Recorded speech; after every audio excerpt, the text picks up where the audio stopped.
ನಮ್ಮ ರಾಷ್ಟ್ರಧ್ವನಿ ನ್ಯೂಸ್ಗೆ ಸ್ವಾಗತ. ಏಪ್ರಿಲ್ 14 ಭಾರತ ರತ್ನ ಡಾಕ್ಟರ್ ಭೀಮರಾವ್ ಅಂಬೇಡ್ಕರ್ ಅವರ ಜನ್ಮದಿನವನ್ನು ಮೌಳಂಗಿಯಲ್ಲಿ ಅತ್ಯಂತ ವಿಜೃಂಭಣೆಯಿಂದ ಆಚರಿಸಲಾಯಿತು. ಕಾರ್ಯಕ್ರಮಕ್ಕೆ ವಿನೋದ್ ಸಿದ್ದರಾಮ ಮೈನಾಗೋಳ ಅವರು ಅಧ್ಯಕ್ಷತೆ ವಹಿಸಿದ್ರು.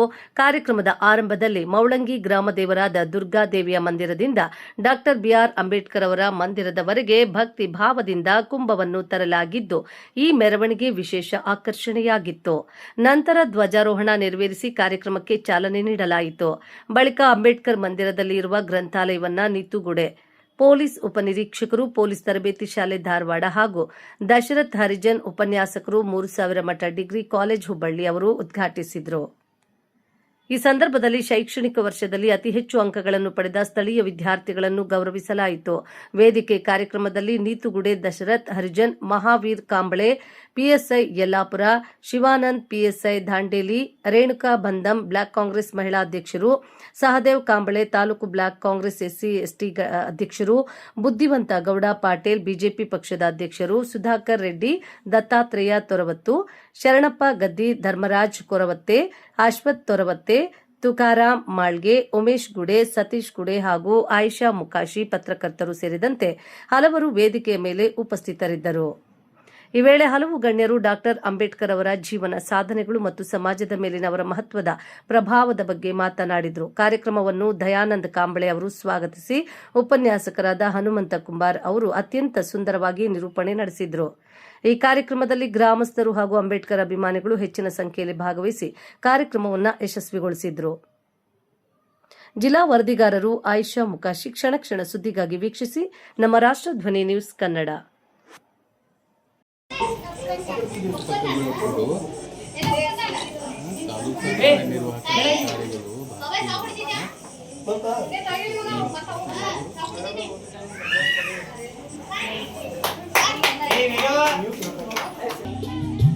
ವೇದಿಕೆಯ ಉದ್ಘಾಟನಾ ಕಾರ್ಯಕ್ರಮ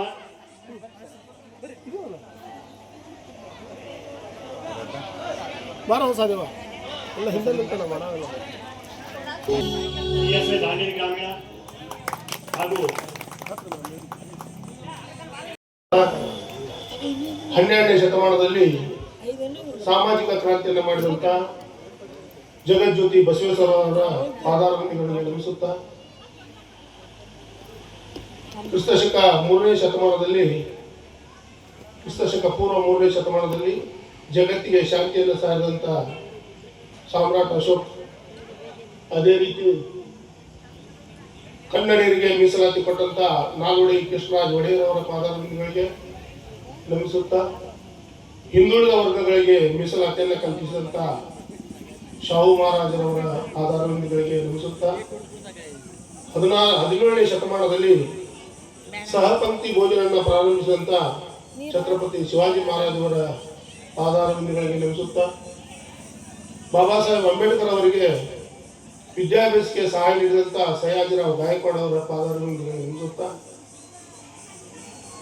ಎಲ್ಲರಿಗೆ ಸಮಾನವಾದ ಭೂಮಿಗಳನ್ನ ಹಂಚಿಕೆ ಮಾಡಿ ಮೈತುಂಬ ಬಟ್ಟೆಯಂತೆ ಧರಿಸುವಂತೆ ಪ್ರೇರಣೆ ನೀಡಿದಂತ ಮೈಸೂರು ಹುಲಿ ಟಿಪ್ಪು ಸುಲ್ತಾನ್ ಅವರಿಗೆ ನಮಿಸುತ್ತಾ, ಅದೇ ರೀತಿ ಸಾರ್ವಜನಿಕ ಶಿಕ್ಷಣ ನೀತಿ ಎಲ್ಲರಿಗೂ ಲಭ್ಯವಾಗಬೇಕು ಅಂತ ಲಾರ್ಡ್ ಮೌಂಟ್ ಬೆಟನ್ಗೆ ಮನವಿ ಕೊಟ್ಟು ಸಾರ್ವಜನಿಕ ಶಿಕ್ಷಣ ಮಹಿಳೆ ಮತ್ತು ಪುರುಷರಿಗೆ ಸಮಾನವಾಗಿ ಸಿಗಬೇಕಂತ ಹೇಳಿ ಸತ್ಯಶೋಧಕ ಸಂಸ್ಥೆಯನ್ನು ಸ್ಥಾಪಿಸಿದಂತ ಮಹಾತ್ಮ ಜ್ಯೋತಿಬಾ ಫುಲೆ, ಸಾವಿತ್ರಿಬಾಯಿ ಫುಲೆ ಅವರಿಗೆ ನಮಿಸುತ್ತಾ, ಇನ್ನು ಹಲವಾರು 23 ಜನರನ್ನ ಫೋಟೋ ಹಾಕಿದ್ದನ್ನು ಪ್ರತಿ ಸಲ ಹೆಸರು ಗೊತ್ತಾಗೋದಿಲ್ಲ ಅಂತ ಹೇಳಿ ಈ ಸಲ ಹೆಸರು ಬರೆಸಿಬಿಟ್ಟೆನು.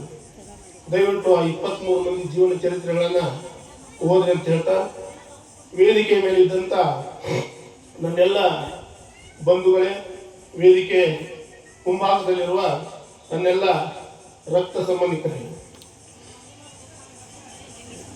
ಯಾವ ದೇವ ಬಾಬಾ ಸಾಹೇಬರ ಜೀವನ ಚರಿತ್ರೆಯನ್ನು ನಾನು ಹೇಳಿದೆನು, ಮತ್ತೀಗ ವಾಪಸ್ ಅಲ್ಲೇ ಹೋಗ್ಬಿಟ್ಟಿದೆ, ಅದನ್ನ ಅಲ್ಲೇ ಬಿಡ್ತೇನೆ ಸಾಕ.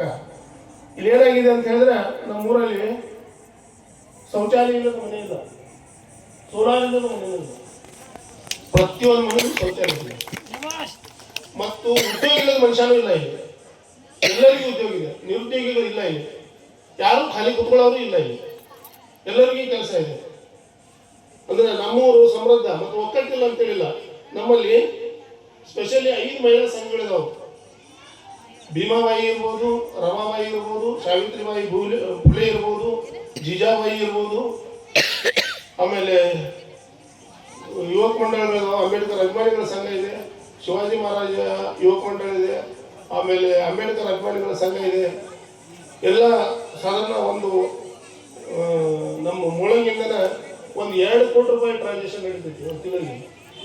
ಅಷ್ಟು ನಮ್ಮ ಕೈಗಾರಿಕಾ ಅಧ್ಯಕ್ಷರದಲ್ಲಿ ನಾವು ಕೆಲಸಕ್ಕಾಗಿ ಊರೂರ ಅಡ್ಡಾಡಬೇಕಾಗಿತ್ತು. ಅಂಥ ಸಂದರ್ಭದಲ್ಲಿ ಅವರು ಇಲ್ಲಿ ಕೈಗಾರಿಕೆಗಳನ್ನ ಸ್ಥಾಪಿಸಿದ್ರು. ಈಗ ನಮ್ಮ ಜನರು ಸಹಿತ 8 ಯೂನಿಟ್ಗಳನ್ನು ಮಾಡಿದರು. ಎಲ್ಲರೂ ಸಮೃದ್ಧರಾಗಿದ್ದಾರೆ, ಯಾರು ಆರ್ಥಿಕವಾಗಿ ಬಡತನದಲ್ಲಿಲ್ಲ. ಮತ್ತು ನಮ್ಮಲ್ಲಿ ಒಕ್ಕಟ್ಟತೆ ಇದೆ. ನಾವು ಅಂಬೇಡ್ಕರ್ ಮಂದಿರಕ್ಕೆ ಬರೀ ಜಯಂತಿಗೆ ಬರೋದಿಲ್ಲ, ಜನವರಿ 1ನೇ ತಾರೀಕು ಯಾವ ಕೋರೆಗಾಂವ್ ವಿಜಯೋತ್ಸವದಿಂದ ಹಿಡಿದು ಸಾವಿತ್ರಿಬಾಯಿ ಫುಲೆ 3ನೇ ತಾರೀಕು ಜನ್ಮದಿನ ಬರ್ತದೆ.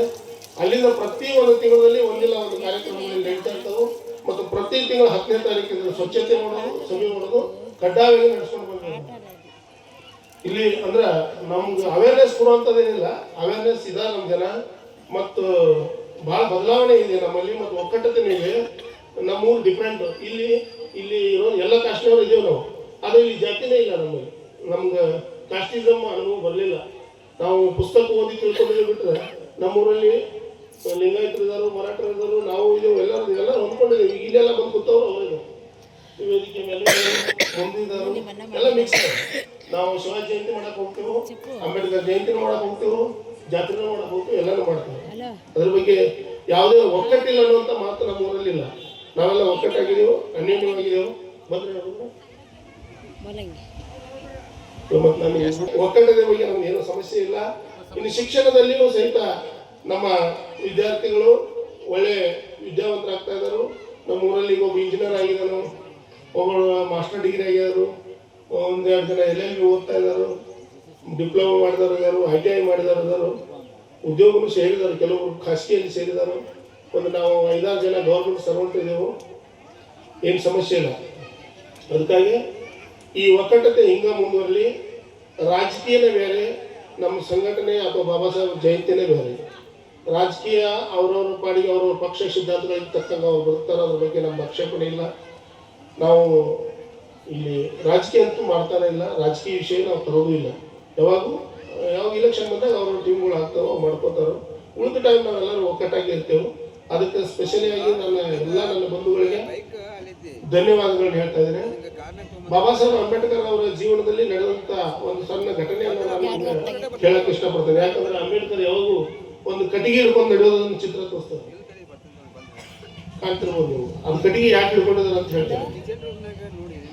ಬಾಬಾ ಸಾಹೇಬ್ ಅಂಬೇಡ್ಕರ್ ಅವರು 1927ರಲ್ಲಿ ಬ್ರಿಟಿಷ್ ಸರ್ಕಾರದಲ್ಲಿ 8 ಕೌನ್ಸಿಲ್ ಮಾಡಿರ್ತಾರೆ. ಇಡೀ ಭಾರತವನ್ನು 8 ಭಾಗ ಮಾಡಿ ಒಂದೊಂದು ಕೌನ್ಸಿಲ್ನಲ್ಲಿ, ಯಾಕಂದ್ರೆ ದುಂಡು ಮೇಜಿನ ಸಭೆಗಿಂತ ಪೂರ್ವದಲ್ಲಿ ಈ ಚರ್ಚೆ ಆಗಿರ್ತದೆ, ಭಾರತದಲ್ಲಿರುವಂಥ ಈ ಅಸ್ಪೃಶ್ಯತೆ ಅಥವಾ ಸಾಮಾಜಿಕ ಪಿಡುಗುಗಳ ಬಗ್ಗೆ ಒಂದು ವರದಿ ಕೊಡಬೇಕಂತೇಳಿ.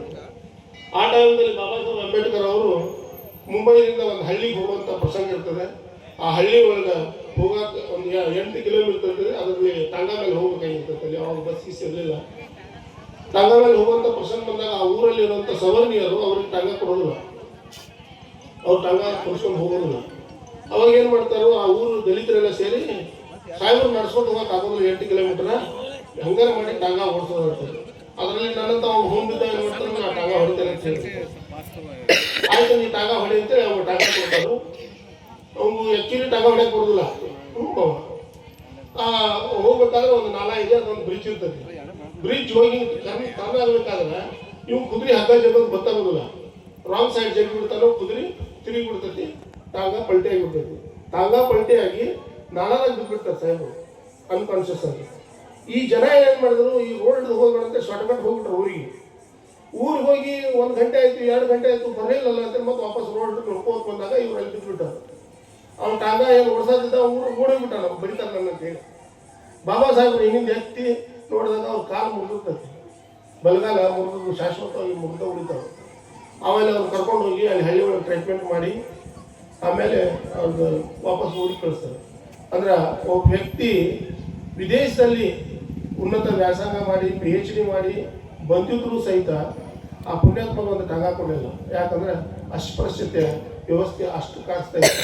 ಬಾಬಾ ಸಾಹೇಬ್ ಅಂಬೇಡ್ಕರ್ ಅವರು ಒಂದು ಏನು 1913 ಏನು ಡಿಗ್ರಿ ಮಾಡ್ತಾರೋ, ಡಿಗ್ರಿ ಮಾಡಿದಾಗ ಸಯ್ಯಾಜಿರಾವ್ ಗಾಯಕ್ವಾಡ್ ಅವ್ರ ಸಂಸ್ಥಾನದಲ್ಲಿ ಜನರಲ್ ಸೆಕ್ರೆಟರಿ ಹುದ್ದೆ ಕೊಡ್ತಾರೆ.